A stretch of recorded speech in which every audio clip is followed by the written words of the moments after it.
بسم اللہ الرحمن الرحیم۔ ایک شخص کا نماز جماعت میں شامل ہونے کے بارے میں گفتگو جاری تھی کہ کس وقت ایک شخص نماز جماعت میں شامل ہو سکتا ہے۔ منہاج الصالحین کی پہلی جلد مسئلہ نمبر 790 میں آیت اللہ سستانی لکھتے ہیں کہ جب ایک شخص نے اپنے خیال کے ساتھ گمان کے ساتھ رکوع کرے کہ میں نے امام کو رکوع کی حالت میں پا لیا ہے، پس رکوع میں تھا، اسے یقین ہو گیا، واضح ہو گیا کہ اس نے تو امام کو رکوع میں درک نہیں کیا، امام تو اپنا سر رکوع سے اٹھا چکا تھا۔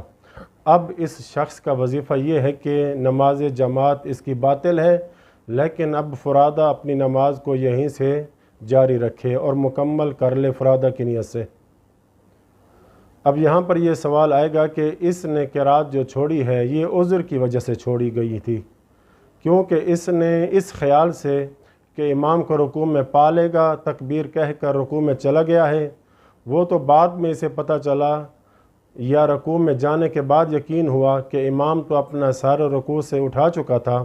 تو اب اس نے جو قرات چھوڑی جماعت میں شامل ہونے کے لیے چھوڑی تھی، تو عذر کی وجہ سے قرات چھوٹی ہے، جبکہ قرات غیر رکن ہے، تو اس کی نماز درست ہے۔ اب یہ اپنی نماز فرادہ وہیں رکوع سے آگے جاری رکھے گا اور مکمل کرے گا، اس کی نماز فرادہ درست ہے، اگرچہ اس کی جماعت باطل ہو گئی ہے۔ اسی طرح یہی حکم ہے کہ یعنی نماز جماعت اس شخص کی باطل ہے لیکن اپنی نماز کو فرادہ جاری رکھے اور مکمل کرے، اس کی فرادہ نماز بھی درست ہے اس شخص کی کہ جو امام کو رکوع کی حالت میں پاتا ہے لیکن ابھی مقتدی رکوع میں ہے، اسے شک پڑ جاتا ہے کہ میں نے امام کو رکوع کی حالت میں پایا ہے یا نہیں، شک ہے اس کو، اور ابھی یہ مقتدی رکوع کی حالت میں ہے، رکوع سے خارج نہیں ہوا ہے، شک کر رہا ہے کہ میں نے آیا امام کو رکوع میں پایا تھا یا نہیں، تو یہاں بھی اوپر والا حکم آئے گا کہ اپنی نماز کو وہیں فرادہ کی نیت کر کے مکمل کرے گا، اس کی نماز فرادہ درست ہوگی لیکن نماز جماعت باطل ہوگی۔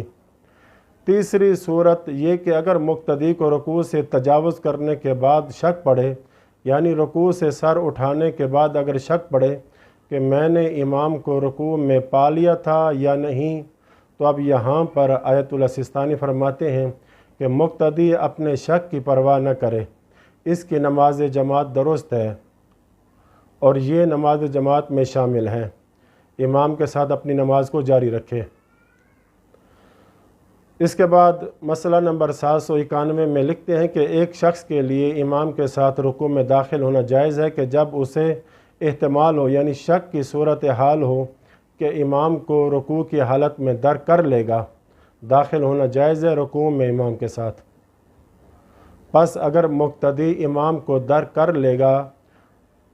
رکوع کی حالت میں تو پس اس کی نماز بھی درست ہوگی اور نماز جماعت بھی درست ہو جائے گی۔ وَإِلَّا لیکن اگر مقتدی کو اطمینان نہیں تھا، یقین نہیں تھا کہ میں امام کو رکوع میں درک نہیں کر سکوں گا، اس بات کا یقین ہے، تو امام نے سر اٹھا لیا، یہ بات میں تکبیر کہہ کر رکوع میں جا رہا ہے جان بوجھ کر۔